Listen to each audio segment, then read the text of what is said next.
But there is some news as the NFL moves toward releasing this schedule. We're not mocking our friends. We like it. I like it. I prefer schedule. I like the sound of it. I like saying it. I don't like saying schedule anymore. Schedule it now is. Anyway, before we can get to that, the league is making plans for reopening the team's facilities. And it's a little confusing, to say the least. The NFL sent out a memo yesterday to all club executives and team presidents, making sure that they understand what is expected of them as we move toward the possibility of phasing back in the various team facilities.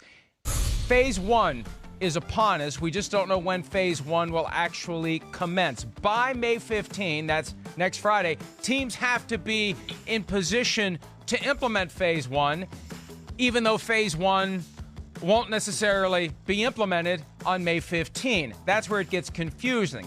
To prepare for Phase 1, where you're going to be allowed to have roughly half of your workforce or up to 75 non-player employees present on any given day, you have to obtain consent from state and local government officials. There needs to be an infection response team, an infection control officer. These are folks who are going to be responsible for making sure that anyone who is sick, they do contact tracing, disinfecting of any areas of the facility where the person who turns out to be positive may have been, making sure there's someone that anyone who feels sick can go to. That's what the infection control officer will do. So all of these plans have to be put in place, Chris. And where I got very confused, the idea that in Phase 1, before you can open, you have to have consent from state and local government officials. It made me think, whoa, wait a minute. The NFL is breaking from the rule that's been in place for 7 weeks now, that if even one facility can't open, no one can open. My understanding is, and the league has clarified, that that's still the case,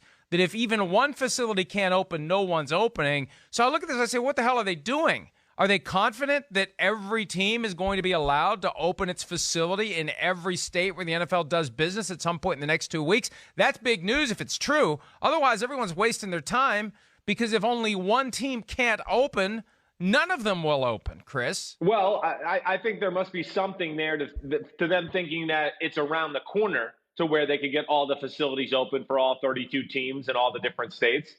So I think that's encouraging. Also, again, we've had this conversation many a times. These are 32 of the most powerful people in our country. I mean, they're in that conversation. I think they probably know things that we don't know anyways to begin with.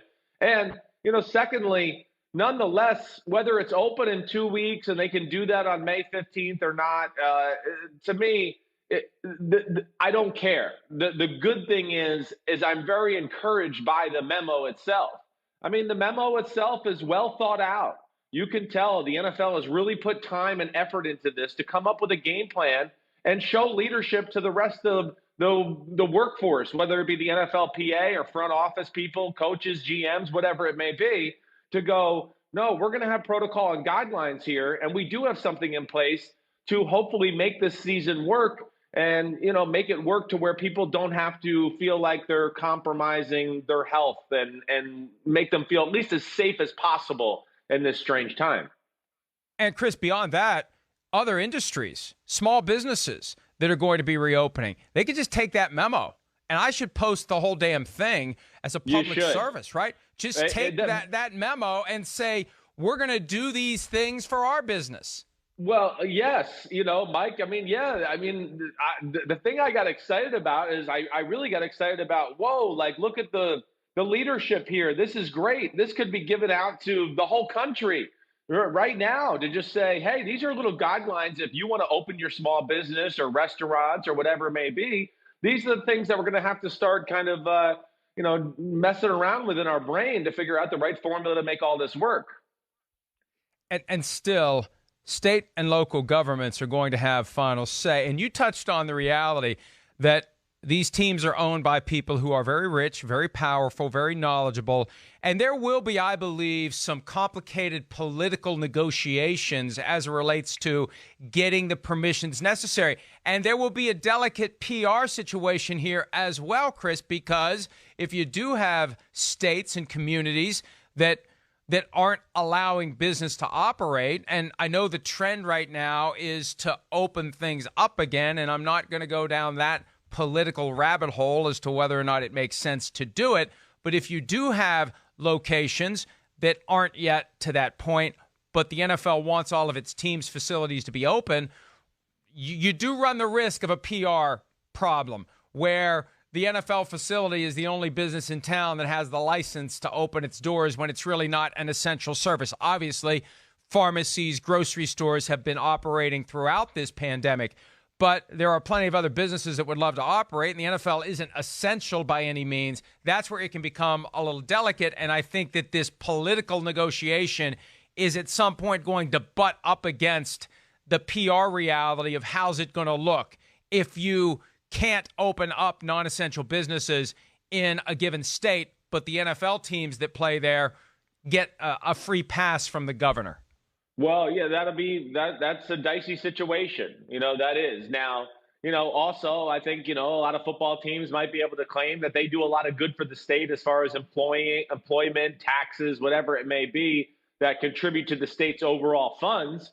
To where that can be an argument. But you're right. It's not going to be perfect. There's going to be people that look at it and go, this is unfair. We're treating a very, high-end commodity like they're special, like they're more important than the rest of us. So, yes, I get that. But if we do, and we're starting to see states, loosen up the guidelines little by little, the other thing that's awesome about this, Mike, is, again, the NFL has laid down the groundwork to show the states a little bit to go, hey, we'll be the first case experiment to say, okay, we're not the essential working program, but we have guidelines in this memo, which is very impressive, as far as what the workers should do in the facility, how far they should stay away from each other on a given day, and how many people are allowed in a certain room in the facility altogether to begin with. So when you see those little things too, I think the NFL and their brass will be able to play, hey, listen, we'll be the guinea pig here, and you can see how we do things here, and hopefully it can set off a chain of events to where all businesses can kind of follow our lead and follow our model. And the key over the long haul is going to be testing, the availability of testing, quick and easy. And there continues to be a belief that by the time we get to August, that testing will be far, far more prevalent than it is today. So this is just a way to kind of get things going while we're waiting for the testing to be much more easily available. Back to the political reality of this, the negotiations that will happen. In any political negotiation or in any negotiation whatsoever, it's important to have leverage. And this is a point that I want to revisit just very briefly. We were spitballing yesterday about the possibility that the schedule, see, I'm already trying to make it stick, will have some clues that may show that if, for example, California won't let the Chargers, the Rams, and the 49ers play in their stadiums or open their stadiums to fans, they could relocate those teams to other NFL stadiums, and then we would see by the configuration of the games, oh, look, the Chargers and the Cardinals never are at home on the same weekend. Maybe they're thinking about putting the LA Chargers in Arizona for the year if they need to do it. And our good friend Young MC texted me a thought on this, and this is where it gets into the political realities of the situation. Having the schedule set up that way, Chris, gives the NFL leverage in the event that they do get into a situation where they're working through the political realities with Gavin Newsom, the governor of California. And if they don't like what Newsom is saying, the NFL can say, fine, we'll take the Chargers to Arizona, we'll take the Rams to Las Vegas, and we'll take the 49ers to Colorado, and we won't play any games in your state this year. That's part of the... And look, I understand far bigger issues are going on, but this is to understand how the rabbit hole is going to work for the NFL and how deep it goes. It's part of what you have to have in place in order to get what you want. And they're going to be dealing with governors in 22 different states trying to get what they want, and what they want is the ability to play those games. So you have to have some of these plans baked into your own planning. And by virtue of how detailed this memo is, it makes me think there probably is a lot more going on beneath the surface that we don't know about and that we may never know about, that's aimed at helping the NFL get to where it wants to be, and that is playing all 256 games. Yeah, well, I know you and I both have talked to people in the know, right? In the knows, that led us to believe a few weeks ago that the NFL had plenty of contingency plans and that they were, working, around the clock to figure out how to make a season work and if it doesn't work one way, come up with a plan B or whatever it may be. Now, I don't think we're going to see that type of stuff on the schedule tonight, right? I mean, you're not expecting to see any of that tonight. We're going to have a normal schedule release tonight, but there might be some differences as far as how they do it. But you're not expecting to see anything out of the normal as far as the initial schedule release. You are? Oh, I definitely am. And there's already been multiple different reports, and I've been hearing this for weeks now, that all of the interconference games are going to be in the first 4 weeks of the season.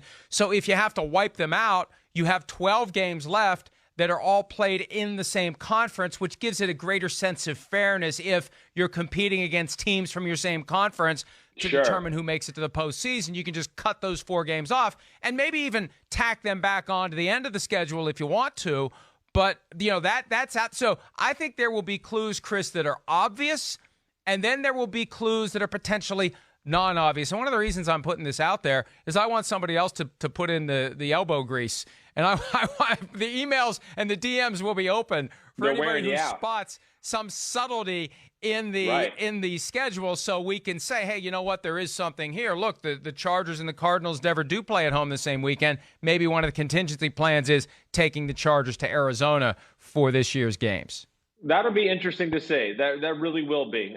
That'll be something I'm looking for now that you kind of put it on my radar. And, you talked about the interconference games. That makes sense. That's something I've thought about, that certainly I could see them grouping that together. Or, are we going to have certain weekends of just it's just division games? It's division rivalry weekend, right? I think you're going to see weekends of that too, where it's going to be 2 teams from the AFC East play 2 teams from the AFC East and so on right down the line, just to make sure we're not like you said, we miss a week or something's got to get cut out or whatever it may be, and teams have played uneven division or interconference games to where then it affects tiebreakers and things like that. The NFL is going to have to be careful of that. So that is something I'm expecting to see on the schedule tonight too. But here's the other thing to keep in mind. If the NFL gets to the point where weeks are canceled and not made up, and let's say there's 12 games, let's say there's 10 games, right? In 1982, the strike-shortened season, where 9 games were played, what happened? The lines of the divisions went away, and they took 8 teams from each conference. I mean, in the first year that we are officially going to have 7 playoff teams per conference, there is a chance that the NFL will lose enough games this year. And again, I'm not saying it will happen, but we just have to put this on the radar screen of possibilities.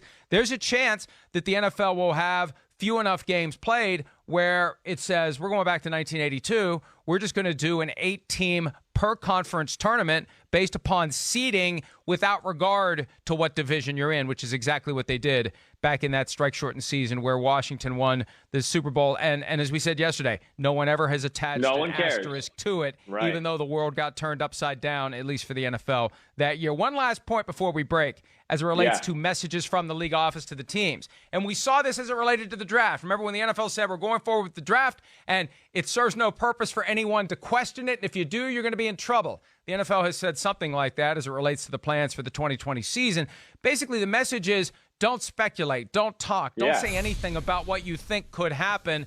We are planning to go forward, and any deviation of that comes from us, not from you. Any discussion about what's going to happen comes from us, not from you. And the NFL has already managed to avoid speculating on anything, Chris. No hypotheticals, no what ifs. This is what we plan to do, and if and when our plans change, we will tell you that fact.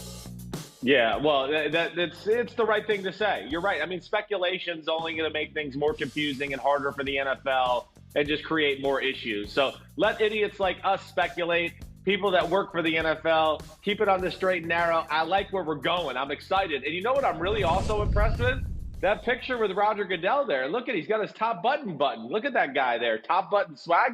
Maybe he is my evil twin after all. Can we put that back up? Because I think that's an altered photo in some way. I don't think I've ever seen Roger Goodell with the top button swag. Was that altered or not altered? Was it altered?